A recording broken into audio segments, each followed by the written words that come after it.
জীবনে তো কোনো চেঞ্জ হয়নি, সে তো সুপারস্টার হয়ে গেল একরকম।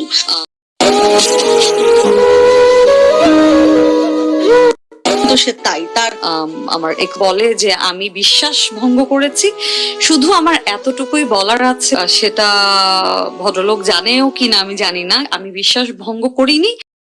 তো আমি আসলে জানি না এই ব্যাপারটুকু কতটা তার ধারণাতে আছে, অথবা সেইটাতে ইনভলভ কিনা, তাকে ফেস করতে এটা আছে কিনা, বাট কিছু তো সম্মুখীন হয়েছি। এবং যেহেতু এটা একটা আমরা প্রত্যেকেই আসলে আমাদের লিমিটেশন আছে, আমরা একটু ছেলেদেরকে নিয়ে কম কথা বলতে পছন্দ করি, ওদের ভুলটা নিয়ে একটু কম কথা বলতে পছন্দ করি।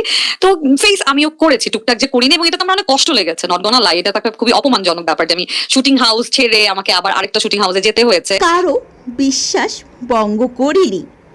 দীর্ঘ 17 বছর পর ছোট পর্দার জনপ্রিয় অভিনেতা জিয়াউল ফারুক অপূর্বকে নিয়ে এভাবেই লাইভে এসে কান্না ভেজা কণ্ঠে মুখ খুললে আলোচিত অভিনেত্রী সাদিয়া জাহান পবা।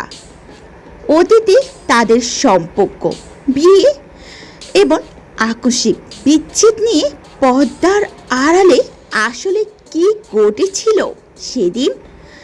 পবার ভাষ্যমতে অভিনেতা অপূর্বর সাথে প্রেমের সম্পর্কে জড়ানোর আগে রাজীব নামে একজনের সাথে তার আন্টি বদল বা বাগদান হয়েছিল, কিন্তু রাজীবের খামখেয়ালি ও বিশৃঙ্খল জীবনযাপনের কারণে সেই সম্পর্কটা টিকিয়ে রাখা পবার পক্ষে সম্ভব হয়নি। রাজীবের দেয়া আংটিটি খুলে রেখে তিনি অপূর্বর হাত ধরেন এবং তারা পালিয়ে বিয়ে করেন। বিয়ের পর উত্তরায় একটি বাড়িতে অপূর্ব ও পবা তাদের স্বপ্নের সংসার সাজিয়েছিলেন। প্রথম সব কিছু খুব মধুর কাটলেও বিয়ের মাত্র 1 মাস পরে সব কিছু ওলটপালট হয়ে যায়। হঠাৎ করে রাজীবের সাথে পবার অতীতের কিছু আপত্তিকর ভিডিও ফুটেজ ইন্টারনেটে ছড়িয়ে পড়ে, আর এই একটি ঘটনাই তাদের দাম্পত্য জীবনে অন্ধকার নামিয়ে আনে।